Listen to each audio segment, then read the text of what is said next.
춘배의 똑똑한 부동산. 안녕하세요. 춘배의 똑똑한 부동산의 치우입니다. 요즘은 현미경 카페 회원이 좀 늘어나서 좀 좋구나라는 생각을 했는데 또 며칠 지나니까 도로함이 타버리더라고요. 어떤 때는 많이 신규 가입이 됐다가도 또 어떤 때는 전혀 입질이 안 온다고 해야 되나? 전혀 사람들이 회원 가입을 안 하니까 이상하게 이런 거에 좀 조급증이 나더라고요. 혹시라도 이 방송 들으시는 분들은 아직 회원 가입 안 하셨다면 해두는 게 좋을 것 같아요. 언제 어느 때 써먹을 일이 있을지 모르잖아요. 부동산은 나하고는 상관이 없어. 이럴 일 없어.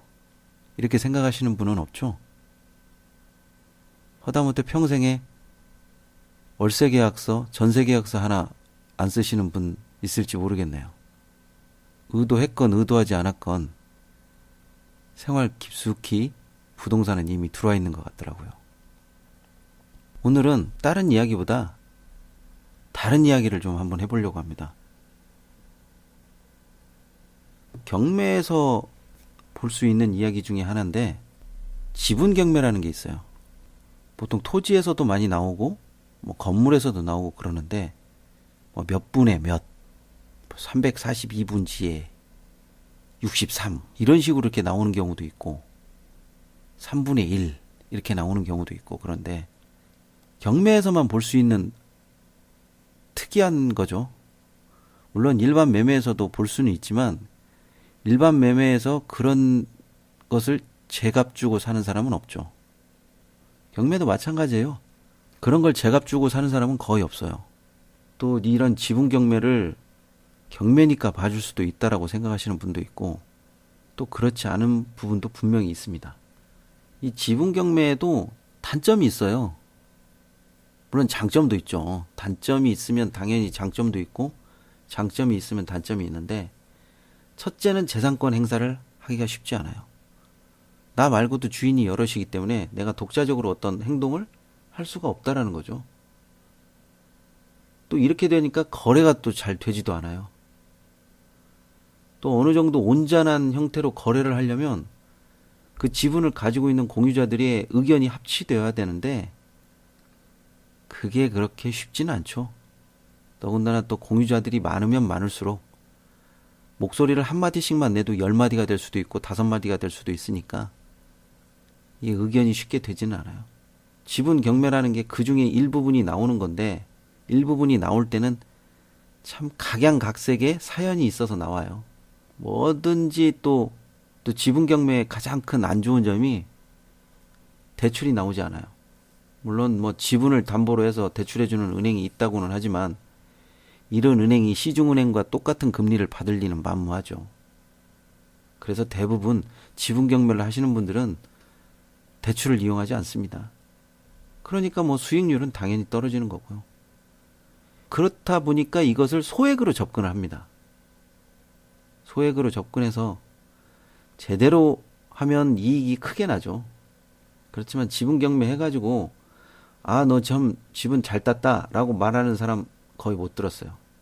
좋은 소리 듣기 힘들고 또 지분을 낙찰받는 것은 상대방이 있다라는 얘기이기 때문에 반대로 누군가는 살 사람이 있다라는 얘기로 또 들리기도 해요. 공유자들이 기존에 있던 사람이 아닌 다른 사람이 낙찰을 받으면 그거 왜 받았습니까? 라고 하는 게 거의 천마디죠. 그보다도 더 심한 이야기도 들을 수도 있겠죠. 욕이 오갈 수도 있는 거고.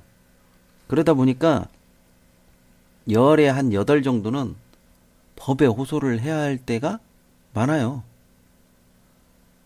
법에 호소를 해야 된다라는 얘기는 뒤바꿔서 얘기해서 소송 능력이 있어야 돼요. 팔기 위해서는 반드시 또 소송 능력이 필요하죠.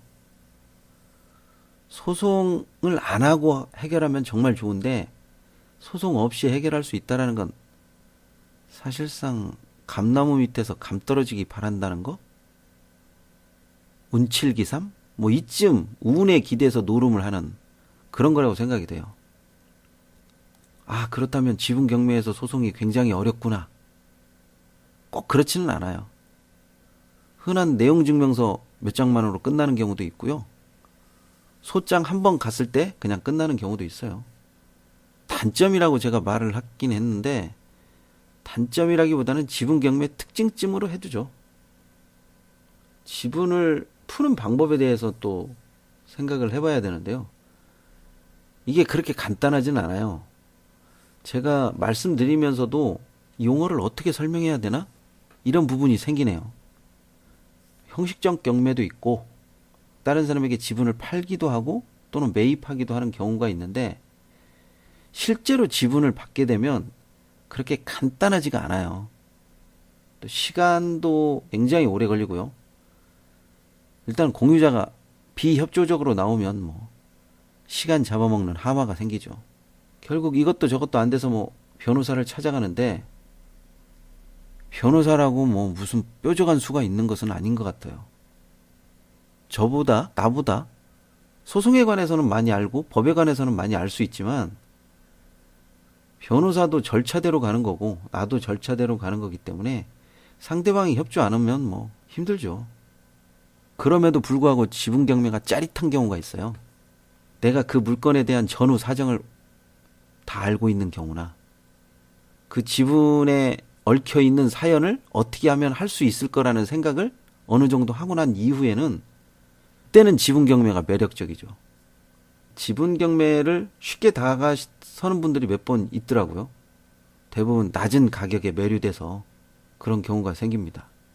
근데 제 경험칙상 가격이 매력 있다라는 것은 그만큼 위험 부담이 큰 경우가 많아요.